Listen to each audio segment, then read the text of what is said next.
shining brighter than the sun. We're lighting up the world for everyone. And no, we're never quitting, never done. We're only getting brighter and brighter. One hand high, so your light in the sky. We're gonna keep it shining forever. Whoa, whoa. It's brightest when we're shining together. This little light of mine, I'm gonna let it shine. And in the darkest night, I'll be the brightest.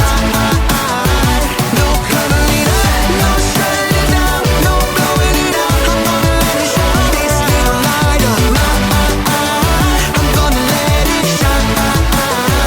Yeah, this little light of mine. Maybe it used to be little, but now it's a wildfire. It's growing bigger and bigger and bigger. Can't shut it down, can't blow it out, can't hide it now. It's shining around the world and getting hotter now. So throw your light up, come on, raise it higher. We gonna start a fire, it's only getting brighter. Burn bright in the night for the world to see. This little light is bringing change and it starts So with raise me. one hand high, show your light in the sky. We're gonna keep it shining forever. Whoa, whoa. It's brightest when we're shining together. This little light of mine, I'm gonna let it shine. And in the darkest night, I'll be the brightest. No covering up, no shutting it down, no blowing it out. I'm gonna let it shine. This little light of mine, I'm gonna let it shine. This little light of mine, I'm gonna let it shine. And in the darkest night, I'll be the brightest. No covering up, no shutting it down, no blowing it out. I'm gonna let it shine. This little light of mine, I'm gonna let it shine. No shutting it down, I'm gonna let it shine.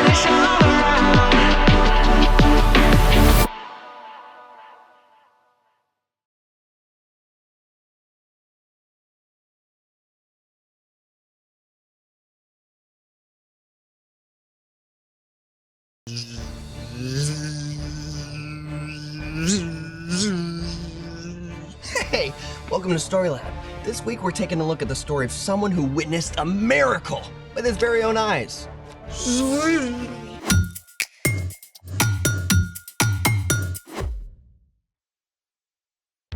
Hey, I'm Zeke.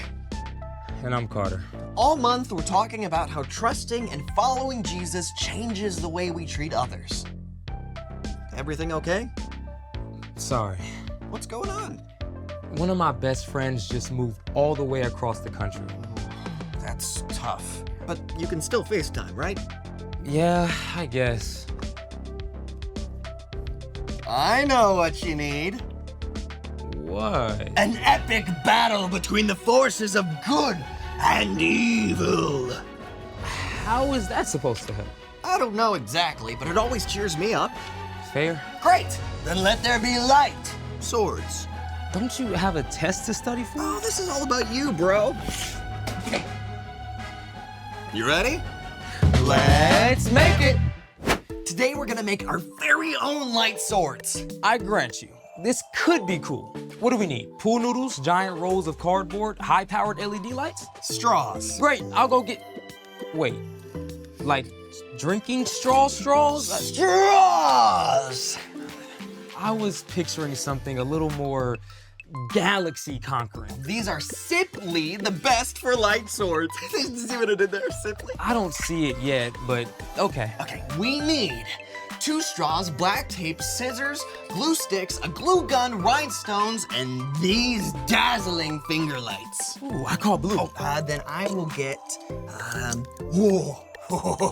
red. Okay, for step 1, cut a few strips of black tape and cover the base of the light.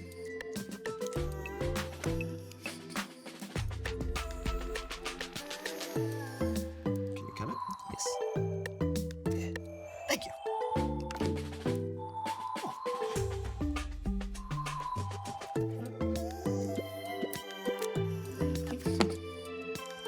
Now for step 2, you're gonna need a grown-up around for this. Prepare the glue gun.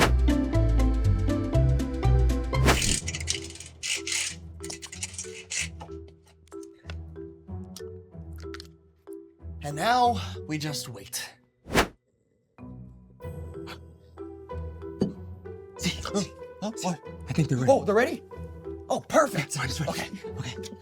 Now squeeze a little glue on the base around the light. Enough so the straw stays in place, but not too much or you'll cover the light. Gotcha.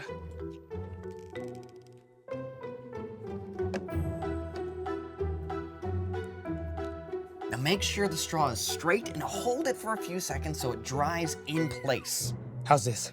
Oh, you're the man. Hey, how hot is a light sword? I don't know, how hot? Lukewarm. You get it? Oh, okay, I get it. Now, for step 3, it's time for the rhinestone. Just glue it to the end of the straw so the light doesn't escape. Now, our strategy for this is putting it around the tip of the straw and then just placing it on the rhinestone.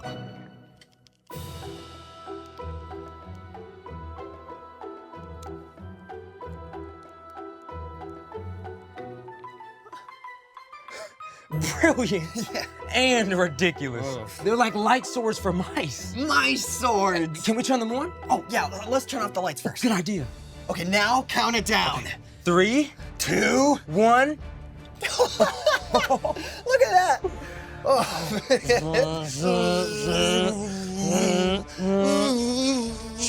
We meet again at last. If you strike me down, I will become more powerful than you can possibly imagine.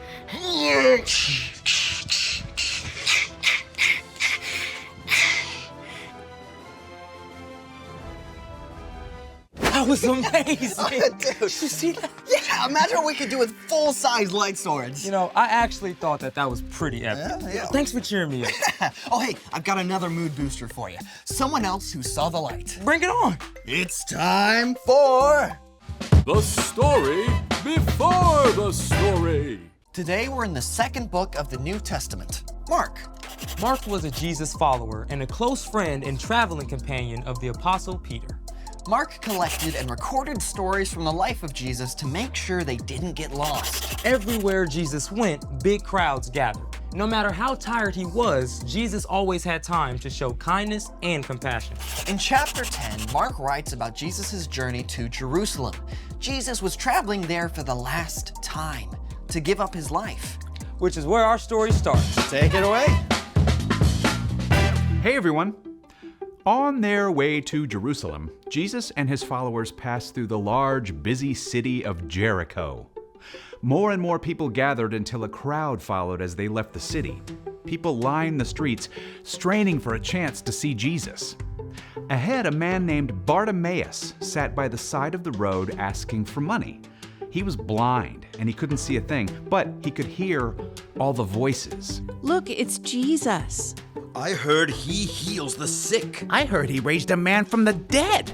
He fed thousands of people with just a few loaves of bread and fish. He can do anything. Bartimaeus' thoughts must have raced as he listened. At this time, if you were blind, there was no technology to help. You couldn't hold a job, and you had to rely on other people's compassion. If nobody was willing to help, you were stuck, left to beg for money in the streets. It was a very hard life. Desperate not to miss his chance, Bartimaeus began to shout. Jesus, son of David, have mercy on me. The people around Bartimaeus tried to keep him quiet. Who do you think you are? Yeah, Jesus has got important things to worry about. You should just zip it. But Bartimaeus shouted even louder. Jesus, son of David, have mercy on me. You know what? Even though Jesus was surrounded by a noisy crowd, and even though he was on an important mission, Jesus listened. He heard Bartimaeus, and Jesus stopped. Call for him. Whoa. Hey, Bartimaeus, cheer up. Get up on your feet. Jesus is actually calling for you. Bartimaeus leapt to his feet and stumbled toward Jesus, tossing his cloak aside. And that cloak may have been one of the only things Bartimaeus owned, yet he threw aside his most important possession just to get to Jesus. What do you want me to do for you? Teacher, I want to be able to see. Bartimaeus may have heard stories of Jesus before, or he may just have read the excitement of the crowd, but somehow he had the faith to believe Jesus was powerful enough to heal him. Go. Your faith has healed you. I can see! I can see! Can you imagine? Bartimaeus had been living in complete, utter darkness. And suddenly, in an instant, light and color explode before your eyes. People and trees and brilliant blue sky. Bartimaeus was so joyful and amazed that he joined the crowd to follow Jesus along the road, marveling at the incredible new world Jesus had opened up for him. The end. I mean, Jesus had big stuff to do, Saving the whole world. but he stopped for one man who needed help. Over and over, Jesus made time for someone who needed him. So, What's our part in the story? Well, just like Jesus saw Bartimaeus' need and stopped to help, we can show compassion when we keep our eyes open for what the people around us need. Now, compassion is caring enough to do something about someone else's needs. So, once we see a need, it's important to take action. Yep. True compassion means making time to help others. Like when you're in the middle of a video game and your mom is carrying in groceries from the car. Ooh, that's hard. I hate pausing a game. But you can still pause yourself and help. True story. Maybe taking a few minutes before starting your homework to FaceTime your grandma, because you know she loves to hear from you. Or you could help your dad put together packs with clean socks and snacks to give out to people you see who don't have homes. Yeah, sometimes it's as simple as saying hi to a friend who looks lonely. Or getting up a few minutes early to help your younger brother get dressed and ready for school. I think you got it. And thank you both for taking time to chat with me. See you next time. Bye. So here's the thing. Make time to help others. Speaking of help, you need any help for that test you're studying? Yeah, I've sort of been avoiding it. Well, I'm here for all your study needs. After a 60-second epic battle. Oh, you are on! Thanks for joining us in the Story Lab. See you next time.